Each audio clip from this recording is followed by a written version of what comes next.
Olá, alunos! Sejam bem-vindos a mais uma aula de Biologia. Eu, professora Laísa Teixeira, estou aqui, nessa jornada junto com vocês, que é a Biologia. É isso mesmo, esse conhecimento, E agora, gente, a gente está mergulhando, dentro dessas aulas que vocês vão acompanhando aqui, a gente está mergulhando no mundo, possamos dizer assim, microscópico.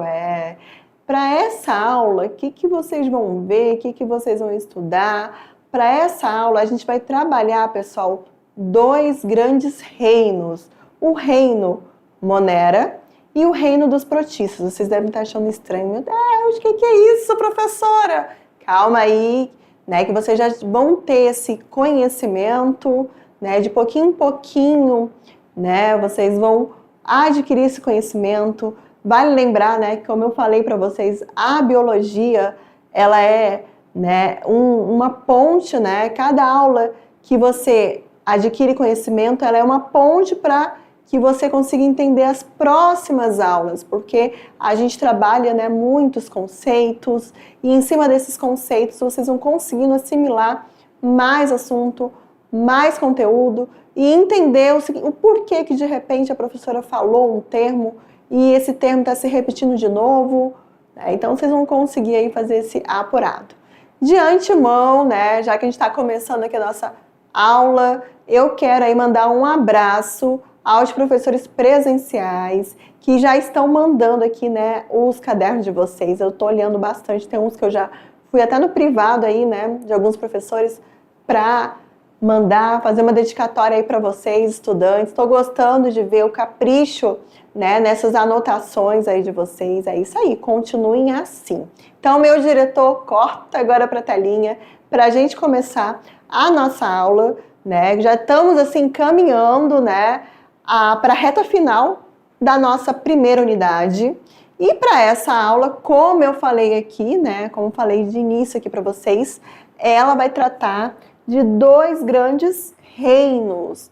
O reino Monera, estou destacando aqui, e o reino protista. Quando eu falo do reino Monera, eu estou falando que eu tenho como representantes bactérias, cianobactérias, que são exemplos de organismos que fazem parte, dessa... Vou até aparecer aqui de novo aqui para vocês, que são organismos que fazem parte desse reino.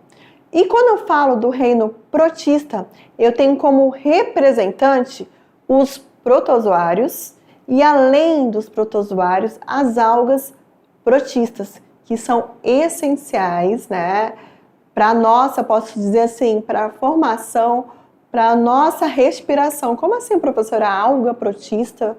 As algas que estão lá no oceano, elas são responsáveis, pessoal, pela disponibilização do oxigênio que nós aqui, eu aqui nesse estúdio, você aí na sala de aula, a gente o quê? A gente está respirando. Então, é um dos pontos, interessantes a gente entender. Dentro dessa aula, a gente vai ver, pessoal, essa diferença, do ser que é considerado procarionte para o ser que é considerado eucarionte, embora, eu já tenha dado essa deixa em aulas anteriores para vocês, mas é interessante a gente saber. Um ser, ele vai ter o quê? A ausência do núcleo, então o material genético DNA, ele fica, espalhado na célula, podemos dizer assim, e o outro que é considerado eucarionte, ele já vai ter o quê? Ele já vai ter um núcleo, e esse núcleo, ele vai estar delimitado por uma membrana nuclear. Tá bom? Então, só para a gente saber essa diferença. E essas imagens que estão atrás de mim aqui, elas já ilustram, já representam, deixa eu tentar mostrar aqui para vocês, elas já representam a imagem aqui, em cima do número 9, a gente tem aqui a imagem de uma bactéria, e aqui ao lado, olha aqui, onde eu estou passando aqui, o meu lápis, eu já tenho aqui a projeção de um protozoário. A gente tem até o caso aqui do plasmódio. Quem nunca ouviu falar, de alguém que já tenha pego a malária? A malária, ela vai ser causada, por um plasmódio. É isso mesmo. Então, meu diretor, vamos voltar aqui para a telinha para a gente dar prosseguimento à nossa aula. E vocês sabem, né? Se deixar, pessoal, eu saio falando, passo a aula todinha aqui falando, mas vamos lá. Atualmente, né, já que a gente vai entrar nessa dinâmica, né, de classificações, atualmente a gente tem a existência de 5 reinos. Para essa aula, né, a gente tem o reino Monera, vou até circular aqui para vocês, e o reino Protista ou Protoctista, que pode ser chamado, que é o que a gente vai ver nessa aula. Além desses reinos que eu acabei, né, de circular, a gente também vai ter o reino Fungi, vou até marcar aqui agora com o marca-texto, né, a gente vai ter o reino Fungi. Esse reino Fungi ele vai ser representado pelos fungos, então a gente vai ter uma aula específica sobre o reino Fungi. Além do reino Fungi, a gente vai ter também uma aula que vai falar sobre o reino Plantae, que está relacionado, né, às plantas, os vegetais, tá? E também ao reino Animalia. Nós estamos inseridos nesse reino. E dentro desses reinos, pessoal, nós temos classificações, subdivisões, digamos assim, né? Então, essa classificação, ela foi proposta pelo pesquisador Wittek em 1969 e até hoje, né, ela é uma das mais aceitas e estudadas no ensino fundamental e também no médio, que é o que a gente está fazendo agora.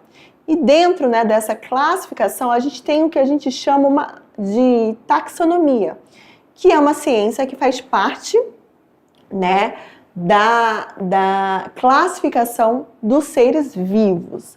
Imagina, gente, a gente tem uma diversidade tão grande de seres, dos mais diversos tipos, formas, que é necessário que a gente tenha, né, uma ciência que possa organizar, classificar, né, esses seres. Nós temos os mais diversos tipos de seres. Mas eu vou fazer agora uma analogia. Bom, digamos que sua mãe pede para você ir ao mercado, né? Aí ela pede para você comprar uma carne, aí além de comprar 1 quilo de carne, digamos assim, ela pede para você comprar um sabonete e também ela pede para você comprar um desinfetante, porque ela precisa limpar a área e está faltando desinfetante ali. E aí você chega no mercado, e quando você chega no mercado, você vê aquela desorganização total. Quando você vai procurar o sabonete, você não encontra o sabonete. Quando você vai encontrar o desinfetante, você não encontra porque está desorganizado, certo? Já imaginou a bagunça que isso gera? Então, até no mercado, a gente tem o quê? A gente tem que ter os itens organizados. Então, você vai chegar no mercado agora, no próximo, nesse exemplo agora você chega no mercado, você já sabe onde é que você vai encontrar o sabonete. Produtos de higiene, porque ali tem uma organização de produtos de higiene. Então, você sabe que nos produtos de higiene você vai encontrar sabonete, você vai estar encontrando shampoo, se você precisar, você vai encontrar pasta de dente, escova de dente, tudo numa mesma gôndola, numa mesma seção, porque ali está organizado. Você vai procurar o desinfetante. Para você procurar o desinfetante, você vai aonde? Né? Você vai na gôndola onde você encontra produtos de limpeza. Ali você vai encontrar desinfetante, ali você vai encontrar sabão, sabão líquido, sabão em pó, porque ali são os produtos de limpeza. Então você já sabe o local do mercado que você vai encontrar a gôndola que vai ter, né, esse item. E muito mais, e a questão da carne, né? Você já sabe que a carne ela não vai estar em qualquer lugar do supermercado, ela vai ter que estar onde? Na seção do açougue. Então isso, gente, é uma organização e classificação, onde você vai estar classificando os itens de acordo, né, com a sua função, sua praticidade. A mesma coisa é a ciência, é a taxonomia, né, onde eu tenho essa classificação dos seres vivos uma vez que eu tenho uma diversidade enorme de seres, para que eu consiga o quê? Entender quais são os seres que de repente eles são mais aparentados, mais próximos geneticamente. Você consegue ter essa classificação e torna, né, para o mundo, para a biologia, para a ciência, mais prático com relação aos estudos, tá bom? Então, eu tentei resumir aqui rapidinho só para vocês entenderem essa importância dessa ciência da taxonomia. Diretor, corta agora para o slide para a gente manter aqui o nosso estudo. E assim, gente, esse processo, ele é feito usando artifícios como a classificação, deixa eu marcar aqui, e a nomenclatura. Né? No mercado, o exemplo que eu dei foi fácil, né? Mas no mundo científico a gente tem uma classificação, né, que consiste em colocar os indivíduos em um grupo com bases em alguns critérios. Esses critérios, né, quando ele fala, a gente classifica indivíduos de acordo com alguns critérios. Né? Quando a gente fala aqui do reino Monera, qual é o critério de classificação desse grupo? É a célula procarionte. Célula procarionte por quê? Porque ela não tem o núcleo celular. Então, todos os organismos que não apresentam o núcleo são procariontes. Então, colocaram esses, né, organismos dentro do reino Monera, que é o que a gente vai ver agora, daqui a pouco. E, além da classificação, eu tenho que nomear esses indivíduos. Né? Então, a nomenclatura dá nome aos indivíduos e aos grupos a que eles pertencem. E um ponto aqui, né, vou voltar aqui de novo aqui, e um ponto interessante com relação à nomenclatura, pessoal. Vocês mais à frente, vocês vão ter uma aula mais específica com relação, né, à classificação. No segundo ano, a gente trabalha muito melhor esse assunto, mas aqui, né, a gente está fazendo aquela ponte, aquele elo, para que quando você chegue lá na frente, você já tenha um conhecimento prévio do que é importante. Então, quando a gente fala de nomenclatura, que é dar nomes, literalmente dar nomes aos bois, é justamente o quê? É os cientistas que podem estar em qualquer lugar, digamos assim, do mundo, saber o que eles estão estudando. A língua oficial, para que a gente possa nomear o indivíduo, é o latim. O latim, ele é considerado, pessoal, uma língua morta. Então, por exemplo, assim, o cachorro. O cachorro aqui no Brasil é o cachorro, né? Mas o nome científico do cachorro é Canis familiaris. É isso mesmo, o nome científico do cachorro é Canis familiaris, que é um nome em latim. Então, em qualquer lugar do mundo, o nome oficial do cachorro, que a gente conhece aqui como cachorro, vai ser Canis familiaris. Nos Estados Unidos é o quê? Dog, né? Mas o nome científico lá também é Canis familiaris. Então, é uma nomenclatura para nomear o indivíduo, tá bom?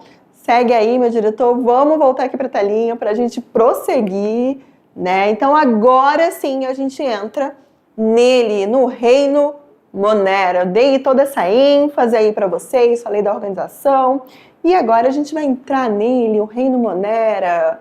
E o reino Monera, ele vai ser formado por representantes. Quem são esses representantes desse reino?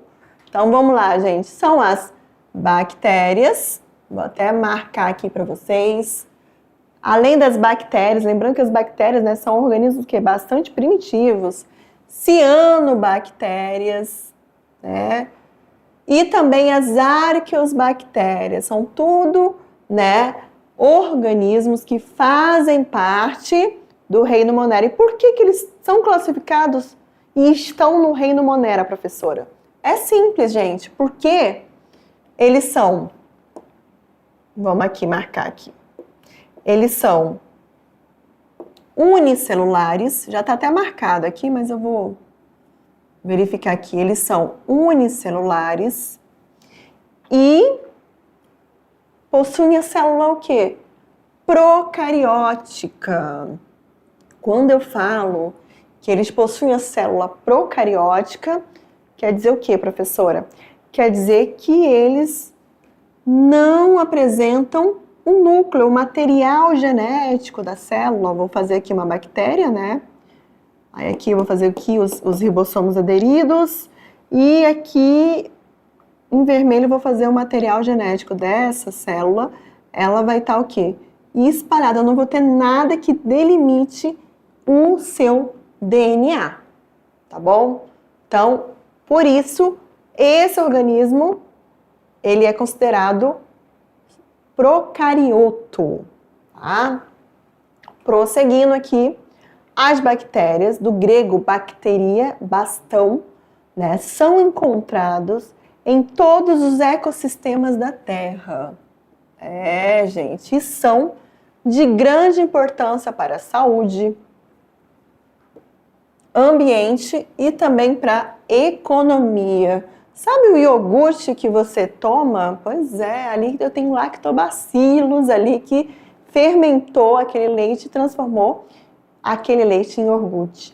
O nosso corpo, a gente tem a flora intestinal, é isso mesmo, onde a gente tem bactérias que vão, né, trazer benefícios ao nosso corpo. Então, a gente tem bactérias que vão viver dentro da gente, em simbiose, podemos falar, né? Aquele processo aí harmônico, como a gente tem bactérias, né, patogênicas que vão, né, trazer doenças. Vamos ter bactérias que vão estar relacionadas ao ambiente, né, dentro do ciclo, né, do nitrogênio. A gente tem bactérias que são as bactérias nitrificantes, podemos falar assim, que tem essa função, né, de ajudar a planta, a raiz da planta, né, a absorver aí os sais minerais. Então, nós temos assim as bactérias nos mais diversos ecossistemas do planeta. Por exemplo, nós temos bactérias que conseguem viver, pessoal, em locais inóspitos. Quando eu falo de locais inóspitos, eu estou falando de local que nenhum ser vivo, né, vamos colocar aqui nós, seres humanos, outros seres assim de uma forma geral, conseguiriam sobreviver, mas ali existem bactérias que vivem naquele local. Em altas temperaturas, próximos a vulcões, existem bactérias. Então, assim, bactérias que vivem em grandes profundezas, bactérias que vivem em ambientes, né, com pH altíssimo. Então, a gente vai ter bactérias que vão conseguir viver e sobreviver àquele meio. E essa imagem aqui, deixa eu apontar aqui para vocês, essa imagem aqui que vocês estão vendo é uma placa pétrea, uma placa de cultura que muitos cientistas usam. Eu acho que está bem bacana aí para analisar, né, o crescimento, o desenvolvimento da cultura das bactérias, da bactéria que ele esteja pesquisando, tá bom? Diretor, corta agora para a telinha para a gente prosseguir aí, né, a nossa aula, isso mesmo, onde a gente está cada vez mais ampliando aqui os conhecimentos. E vale lembrar, para quem já está gostando aí da biologia, que a biologia ela é muito legal, tá? Eu sei que vocês estão com a arte, é legal, mas a biologia também ela é muito legal. E a importância das bactérias. Né? Um outro ponto, pessoal, bastante importante é o processo de decomposição da matéria orgânica. Outro ponto também importante é a decomposição da matéria orgânica. E assim, pessoal, esse processo é efetuado tanto aerobicamente quanto anaerobicamente. Olha aqui aquele termo que a gente falou em aulas anteriores. Mais um ponto aí. Quando eu falo da decomposição da matéria orgânica morta, vamos pensar assim, são carcaças de animais, é aquela folha que caiu no solo. Depois de um tempo, o que você percebe? Que aquilo ali se transforma, né? Por quê? Porque ela vai se decompor, né? Vai ser algo decomposto. E eu tenho bactérias, eu posso até falar além das bactérias, eu tenho fungos também, né? Juntos, aliados, que fazem essa ciclagem, essa limpeza, digamos assim, né? Da nossa terra, do nosso ambiente. tá? E assim, quando eu falo aqui das bactérias, né, desse processo, ele pode ser tanto um processo efetuado aerobicamente, na presença do gás oxigênio, que é o gás que a gente respira, como também anaerobicamente, né, processos que eu não vou precisar utilizar o gás oxigênio para fazer essa transformação, essa decomposição dessa matéria morta, né, dessa transformação dessa matéria. Então, a gente tem esses dois conceitos que é importante que você, estudante, né, já anota, já tenta assimilar. Aeróbio tem a presença do oxigênio. Anaeróbio, esse conceito não tem a presença do processo do oxigênio. Se não tem a presença do processo do oxigênio, isso quer dizer o quê? Isso quer dizer que esse organismo ele vai fermentar, ele vai utilizar da fermentação para que ele consiga fazer esse processo aí de decomposição, tá bom? Diretor, corta agora para a telinha. Vamos lá, vamos continuar aqui. E aqui, gente, a gente tem, né, uma tirinha que, como eu falei para vocês, né, as bactérias, elas também, né, elas podem ser patogênicas, porque elas provocam doenças no homem, bacilos de Koch, né? Então, é um exemplo aí. Vamos ler aqui a tirinha, né, as bactérias. Amiga, aqui a gente tem uma bactéria, né, que parece que ela está sentada, né, num divã, e aqui uma pessoa anotando e fazendo alguma pergunta para ela. Então, vamos lá, gente. Amiga, me fala como era o rosto do matador de bactérias. Aí, ela responde. Ele é retangular e tinha muita espuma em volta. Aí mostra, né, essa pessoa, que eu não sei se é um terapeuta, o que é, fazendo aqui, mostrando a imagem de um sabão. Aí vem a questão, pessoal, né? Por que é sempre interessante a gente, antes de qualquer refeição, tá lavando as mãos? O que acontece? A membrana que recobre a bactéria, que daqui a pouco a gente vai estar vendo aí uma imagem de uma bactéria, né, as partes que compõem a bactéria, elas são formadas por uma camada lipídica. E o sabão, né, o sabão tem essa capacidade de acabar com essa camada lipídica dessa bactéria e acaba matando essa bactéria. Então, por isso que é importante a gente ter esse cuidado, esse zelo, né? Sempre lavar bem, né, as mãos com água e sabão antes de qualquer refeição, porque vai o quê? Vai nos proteger contra esses micro-organismos, porque vai ter essa função mesmo de matá-las, porque ela vai agir, né, nessa barreira e vai matar essa bactéria. Falei, né, da questão de doenças. Bactérias também estão relacionadas aos processos industriais, tá? Como, por exemplo, os lactobacilos, que são utilizados na indústria de transformação do leite em coalhada. Tá? Um exemplo da questão do próprio iogurte que eu falei para vocês, que é outro exemplo. Aí vem a questão, né, econômica, que gera, né, economicidade. Então, tudo isso relacionado, tá, às bactérias. Prosseguindo aqui junto, né, com o ciclo do nitrogênio, que é um ciclo muito importante, né, que vocês vão ver lá na frente, mas é interessante já citar aqui, né, atua em diversas fases, fazendo com que o nitrogênio atmosférico, o nitrogênio que está espalhado no ar, né, ele possa ser o quê? Utilizado pelas plantas. São as bactérias, aí entra, né, as bactérias que a gente fala que são as bactérias nitrificantes, né, que tem essa capacidade de fazer como é que eu posso falar? Essa raiz absorver esse nitrogênio, essa transformação desse nitrogênio e fazer com que essas raízes absorvam. E aqui, pessoal, a gente tem a imagem do sistema digestivo humano, o digestório humano, tá?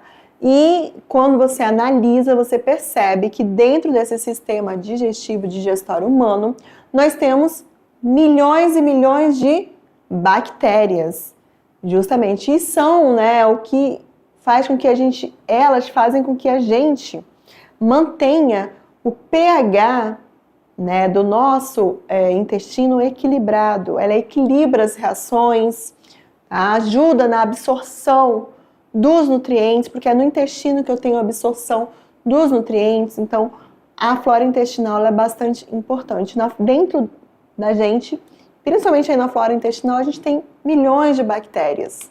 E a gente tem bactérias que são benéficas e também vamos ter as maléficas, que são as que vão causar doença, tá bom?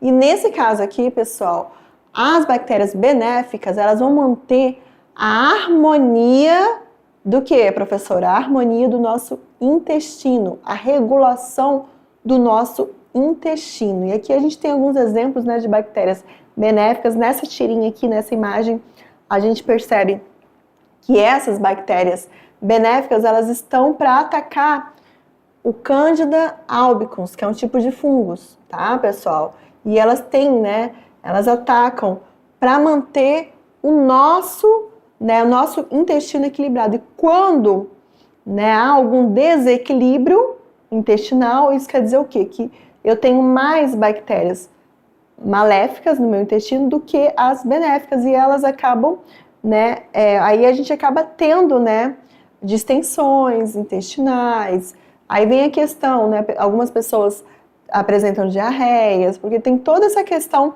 né, desse desarranjo intestinal. Então é importante a gente se alimentar bem, tá, para manter, né, a nossa saúde intestinal, manter as bactérias benéficas, né, marcando aqui, manter as bactérias benéficas em alta quantidade no nosso intestino, tá bom?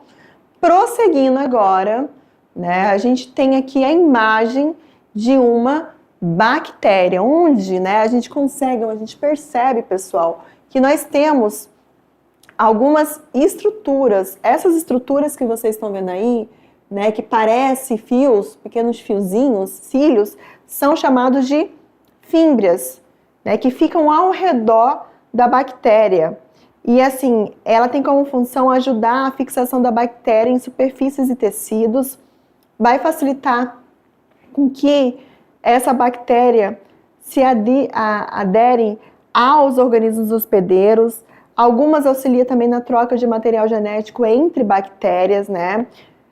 Com relação à cápsula, né? É uma camada externa gelatinosa que vai envolver algumas bactérias, umas vão ter, outras não vão ter. E ela vai ter como função proteger da desidratação. A gente tem essa camada peptidoglicano, que seria a parede celular que vai estar envolvendo a bactéria, tá? Ela dá forma e sustentação à bactéria. E a gente vai ter também, gente, a membrana plasmática, que ela já vai ficar abaixo dessa camada dessa camada aqui de peptídeo, né, que é a parede celular. E, como eu falei para vocês aqui, o DNA, que ele vai estar o quê? Espalhado. É o DNA que a gente fala que é o DNA em nucleóide, que ele vai estar espalhado no citoplasma dessa bactéria. E também, pessoal, não posso deixar de não falar, a gente vai ter o flagelo, que é esse filamento aqui, essa cauda, né, que vocês estão vendo aí, que está relacionada à locomoção.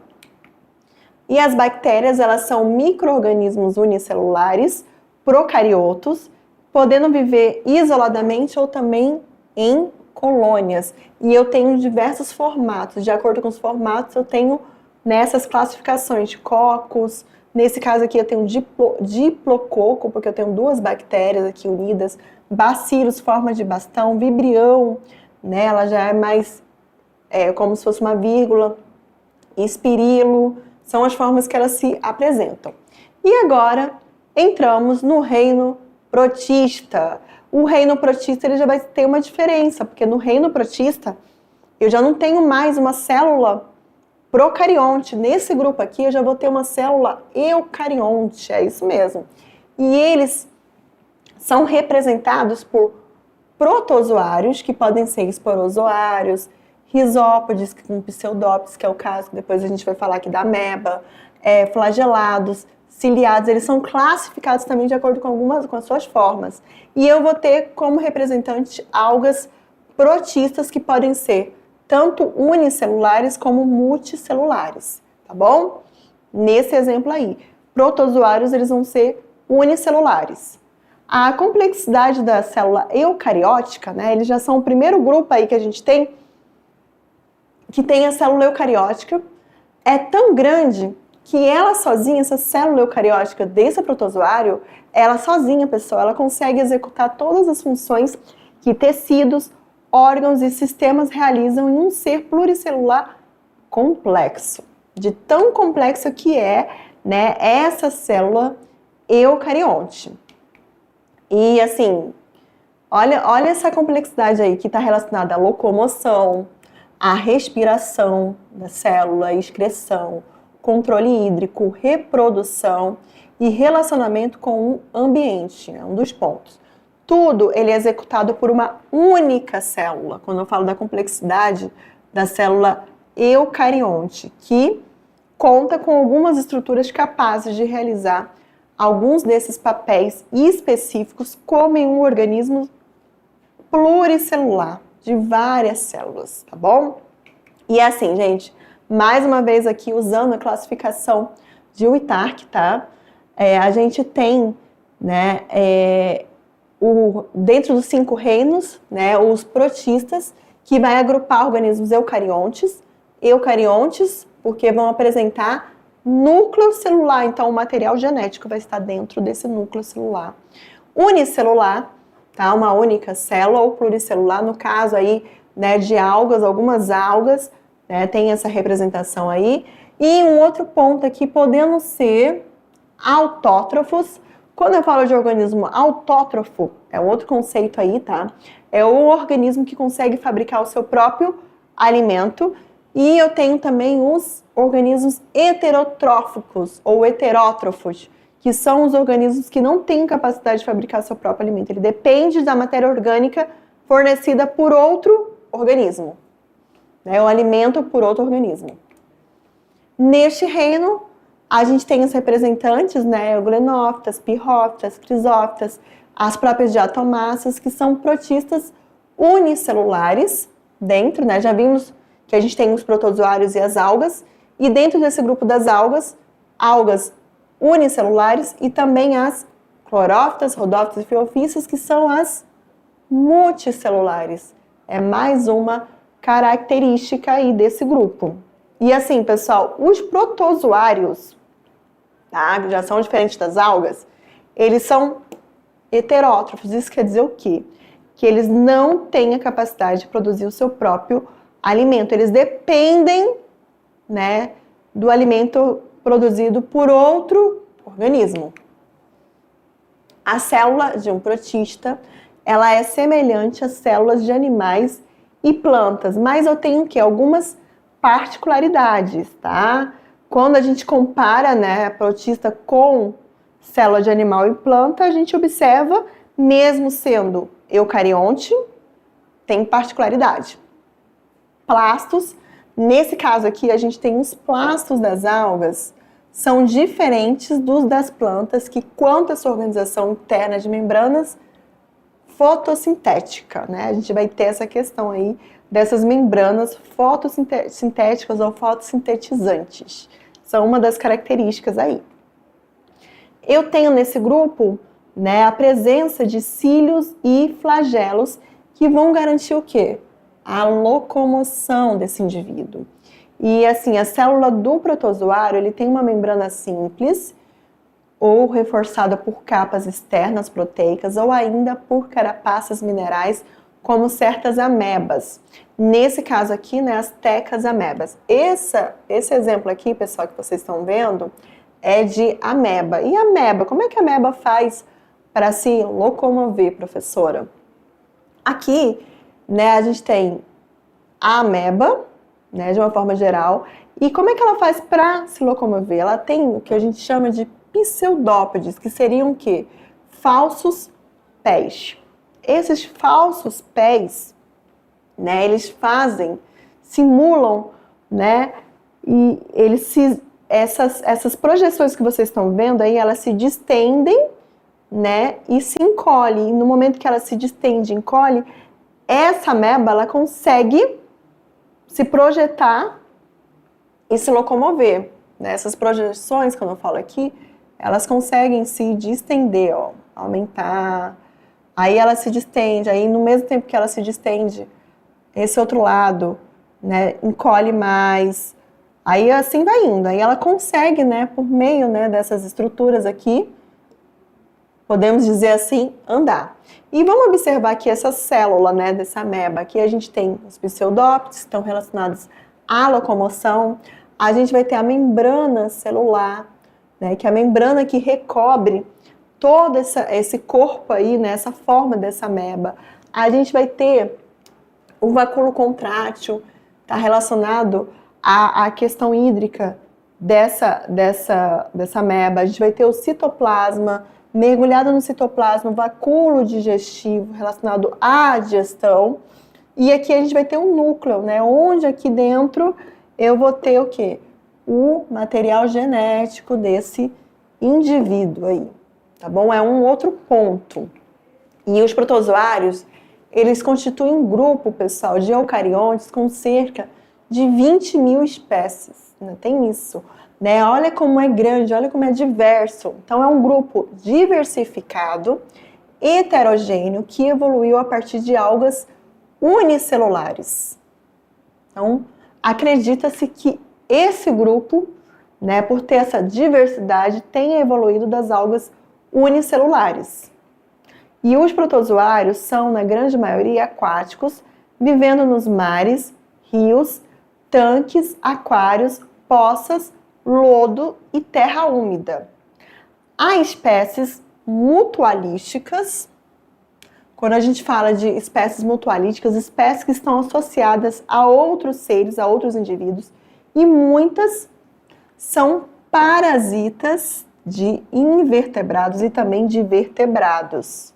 A própria giardia é um exemplo aí, né, de uma verme que vive, né, no intestino e é um protozoário, né? Tá dentro desse reino aí. Fazem parte do plâncton, né, conjunto de seres que vivem em suspensão na água dos rios, lagos e oceanos, carregados passivamente pelas ondas e correntes. Então, gente, né, quando ele fala isso, né, quando a gente imagina rio, lago, oceano, né, na parte suspensa ali do rio, a gente tem que pequenos seres microscópicos que vão viver em suspensão naquela água.